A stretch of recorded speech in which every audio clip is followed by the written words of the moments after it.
사울의 진영을 그나마 지탱하고 있었던 사람이 바로 아브넬입니다. 그런데 아브넬이 요압 장군에게 죽고 나니까 사울의 집안은 급격하게 무너지기 시작합니다. 이것을 정치적인 시각으로 우리가 바라본다면 다윗의 앞날을 놓고 봤을 때 다윗의 앞날에 방해되는 사람들이 하나씩 하나씩 제거되고 있다는 것을 우리가 봅니다. 제일 먼저 사울이 죽었죠. 그리고 사울의 아들들이 다 죽었습니다. 그리고 나서 사울의 군대 장관이었던 실세였던 아브넬도 죽었습니다. 중요한 것은요, 이 일에 다윗이 결백하다는 사실입니다. 여기저기 문제들이 있었지만 다윗은요, 이 일에 결백하도록 정도를 걸었습니다. 그리고 사무엘하 저자는요, 계속해서 이 말씀을 통해서 다윗이 이런 일과 전혀 상관이 없다는 것을 자세하게 설명하고 있습니다. 이것을 보면서 이 모든 일이 하나님의 주권, 하나님께서 하시는 일이라는 것을 우리가 알 수 있습니다. 하나님의 주권에 다윗 자신을 맡기고 그리고 하나님께서 이 일을 진행하고 계신다라는 것을 우리가 봅니다. 여러분, 아브넬이 죽었다라는 소식은요, 이스라엘 전체에 빠르게 퍼졌을 것입니다. 그리고 많은 소문들이 그 가운데 만들어졌겠죠. 안 그래도 나라 정세가 불안불안한데 다들 걱정이 많았을 것입니다. 평화조약이 체결되기만을 바라고 있었는데 이스라엘 사람들에게 협상을 하러 갔던 아브넬이 죽어서 장사되었다는 소식은 너무 충격적이었겠죠. 1절 말씀을 보면은요, 사울의 아들 이스보셋은 아브넬이 헤브론에서 죽었다 함을 듣고 손에 맥이 풀렸고 온 이스라엘이 놀라니라 라고 말합니다. 손에 맥이 풀렸대요. 네, 그냥 어떡하지? 이렇게 된 거예요. 이렇게 쓰러진 거예요. 생각해 보십시오. 자기가 정권을 잡고 어떤 힘을 발휘하고 있었던 게 아니라 아브넬이 뒤에서 다 해줬었는데 그 사람이 죽었다는 거예요. 그러니까 진짜 정말 손에 힘이 풀리는 그런 상황이었죠. 이 상황에서 더 큰 일이 벌어졌습니다. 베냐민 지파에 속해 있던 한 형제가 있었는데 그들도 군대 장관이었어요. 바하나하고 레갑입니다. 이 둘이 이스보셋을 암살했습니다. 사랑하는 성도님들, 어찌 보면 당연한 결과죠. 지금 베냐민 지파에는요, 뛰어난 지도자나 어떤 그런 상황을 바르게 살필 수 있는 지혜 있는 자가 없었습니다. 그러니까 사람들이 기껏 생각해낼 수 있는 방법은 단순하게 이스보셋 왕을 배신해가지고 다윗한테 붙으면 다윗이 잘해줄 것이다 라는 단순한 생각이었어요. 그래서 이 두 형제는요, 자기 이익을 위해서 모시던 왕을 암살합니다. 6절부터 8절의 말씀인데 우리 한번 다 같이 읽겠습니다. 시작. 레갑과 그의 형제 바하나가 밀을 가지러 온 채 하고 집 가운데로 들어가서 그의 배를 찌르고 도망하였더라. 그들이 집에 들어가니 이스보셋이 침실에서 침상 위에 누워있는지라. 그를 쳐 죽이고 몸을 베어 그의 머리를 가지고 밤새도록 아노바 길로 가 헤브론에 이르러 다윗 왕에게 이스보셋의 머리를 드리며 아뢰되 왕의 생명을 해하려 하던 원수 사울의 아들 이스보셋의 머리가 여기 있나이다. 여호와께서 오늘 우리 주 대신 왕의 원수를 사울과 그의 자손에게 갚으셨나이다 하니. 이스보셋을 죽이고 이스보셋의 그 머리를 가지고 형제들이 다윗에게 갔지요. 그리고 한 말이 뭐냐면 마지막에 보니까 여호와께서 오늘 우리 주 대신 왕의 원수를 사울과 그의 자손에게 갚으셨나이다 라고 이렇게 말했어요. 네.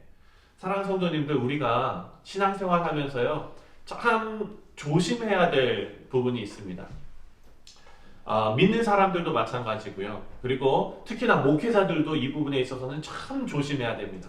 뭐냐면 자신의 뜻을 위해서 살면서 하나님의 뜻을 가져와서 정당화시키는 것.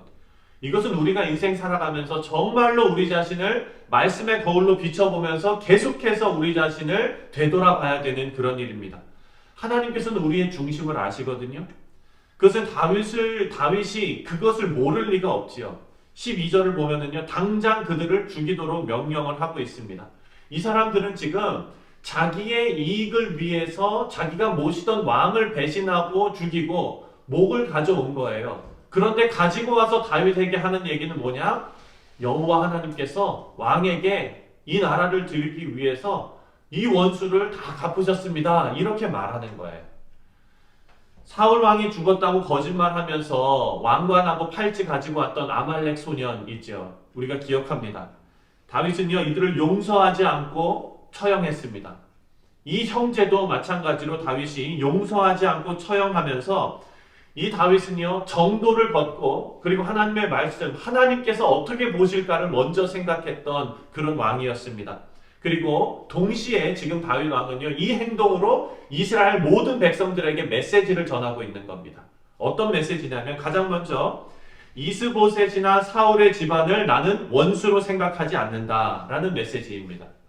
이스보셋의 목을 가져온 사람들에게 예를 들어서 생각해 보십시오. 아이고 잘했다. 상 주면서 한 자리 주면서 이렇게 했으면 이스라엘 전체에 있는 사울 왕하고 관계에 있는 모든 사람들이 두려움에 떨었을 거예요. 그런데 그렇게 하지 않습니다. 오히려 왕을 암살한 자들을 처벌하면서 사울과 관계에 있던 많은 백성들이 마음을 놓을 수 있게끔 메시지를 전한 것입니다. 그리고 동시에 유다 백성들에게도 메시지를 전하는 겁니다.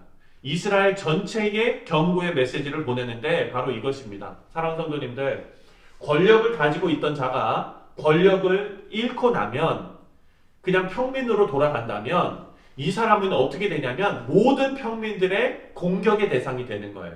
그냥 똑같아지는 것이 아니라 공격의 대상이 됩니다. 우리가 권력이 있을 때는 그냥 힘이 없어가지고 굽신거리다가 나랑 똑같은 위치로 그 사람이 떨어지게 되면은 그냥 놔둘 수 있는 것도 밟아요. 그게 인간의 본성입니다. 이것을 알았던 다윗이 유다를 비롯해서 이스라엘 전체에 경고의 메시지를 보내는 것입니다. 그 누구도 사울의 집안을 업수히 여기거나 공격한다면 내가 절대로 용서하지 않겠다라는 경고의 메시지를 좀 보내는 것입니다. 그리고 마지막으로 다윗은 이 일을 통해서 이렇게 이 이스보셋이 목숨을 잃은 것이 나와는 무관하다라는 것을 북쪽 이스라엘 사람들에게 분명히 하고 있습니다. 11절 말씀을 보면은요, 이스보셋을 어진 사람이라고 말하면서 그가 잠자는 동안에 죽은 것을 말하면서 왕을 죽인 사람이 비열하다라고 말합니다. 우리 11절 다 같이 읽겠습니다. 시작. 하물며 악인이 의인을 그의 집 침상 위에서 죽인 것이겠느냐.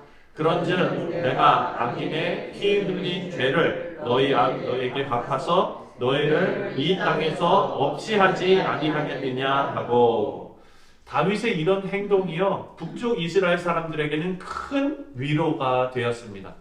그리고 다윗은 이스보셋을 헤브론에 있는 아브넬의 묘에 함께 장사했습니다. 오늘 본문에서 우리가 그 4장 전체를 읽었는데요, 읽다가 조금 부자연스러운 한 부분이 있었습니다. 바로 4절 말씀입니다.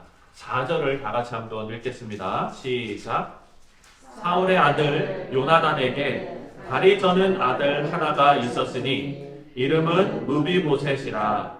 전에 사울과 요나단이 죽은 소식이 이스라엘에서 올 때에 그의 나이가 5살이었는데 그 유모가 안고 도망할 때 급히 도망하다가 아이가 떨어져 절게 되었더라. 아멘.